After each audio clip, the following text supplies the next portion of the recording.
Brian, first day of spring ball in 2022. It's always good to get back here. We're going to keep this a little bit shorter than usual because you're on a deadline here coming up, but just overall thoughts. Yeah, plus we got 14 more of these to do, right? But yeah, I mean, overall thoughts, it's hard when we don't, you don't get to watch. You have to go off what you hear. But, Carl Durrell says, hey, it was a great first day and that it was a sign that these guys took the offseason seriously, had a really good offseason. And, I asked him if it says a lot about the makeup of this team and the leadership. And he said that it really does, that they come ready for that first day. And, there's been a few times that Carl has told us this was not a good practice. And so, I would tend to believe him that it was a pretty good first day. And, I know, fans sometimes hear that and then roll their eyes a little bit. But, hey, it's spring ball, and if the guys are ready to come out, and that's a good sign. And it sounds like there was a lot of positive things today.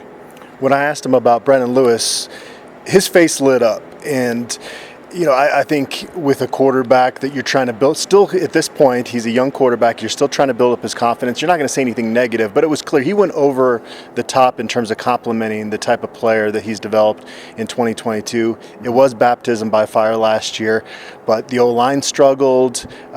You question the offensive play calling. There was a lot other than Brennan Lewis that hurt this offense last year, and you obviously shouldn't be writing him off at this point. Yeah, it was kind of funny when he said he looks like a different player than during the season.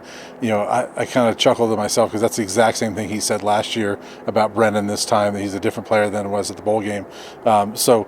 But I agree with you.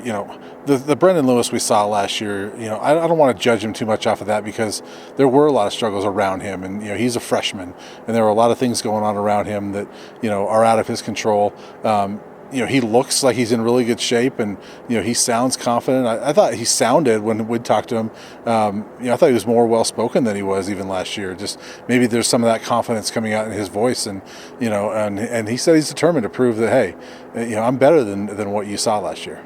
We had a chance to talk to JT STRoud as well. You can tell he's chomping at the bit to get out there. Mm-hmm. He's going to be participating in individual drills this fall, 7-on-7s, but they're not going to clear him for live scrimmage work, which makes sense. It was a live scrimmage situation where he got hurt last year. There's no reason to push that, but we're back in the same spot we were a year ago. Now these guys, especially Brennan, have developed since then, but it's still pretty much a two-man competition that I expect to go down to the wire. Yeah, and you throw in a couple of guys behind them that are pretty talented as well with Maddox Kopp and Drew Carter. So it's a better situation than it was a year ago.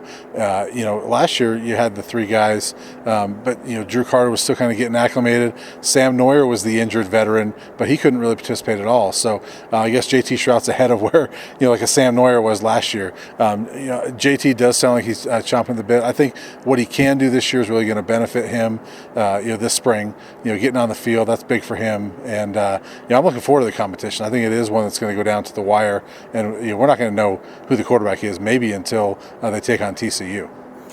And Carl Durrell was asked which young guys in this program stood out, and I didn't expect him to be as forthcoming as he was. He mentioned quite a few guys, starting with Owen Carey, an early enrollee at linebacker, Chance Main, a transfer from Incarnate Word. He mentioned Eric Olson caught 7 or 8 passes at the tight end position this year. He even made a comment that they didn't really use the tight end last year.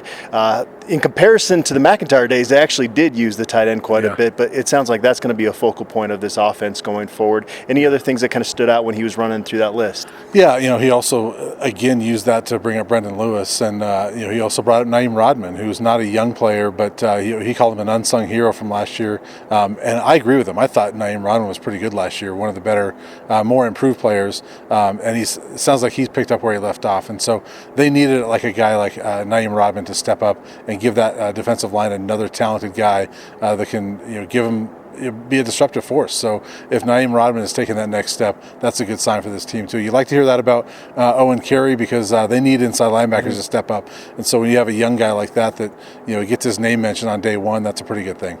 Also mentioned Jason Oliver, a young cornerback that came into the program as an early enrollee, and mentioned that Ty Robinson made a big catch at receiver. And we heard the quarterbacks talk about R.J. Sneed too. Obviously the Brennan Rice defection hurts as much from a perception standpoint as really on the field, because I think R.J. Sneed's going to fill a lot of that gap from production on the field. Yeah, I think that R.J. Sneed's going to be really good here, and we'll see when he gets in games. He was productive at Baylor. I think he's going to be really good here. He's wearing the same number as Brennan Rice, so I think that he can fill those shoes pretty well. Guys mentioned Chase Penry as well, a guy that I thought was way better than I thought he was going to be last year, way more productive. Daniel Arias sounds like he has a cast on his hand, but was still out there making some catches. So a lot of receivers were stepping up, and they need to step up.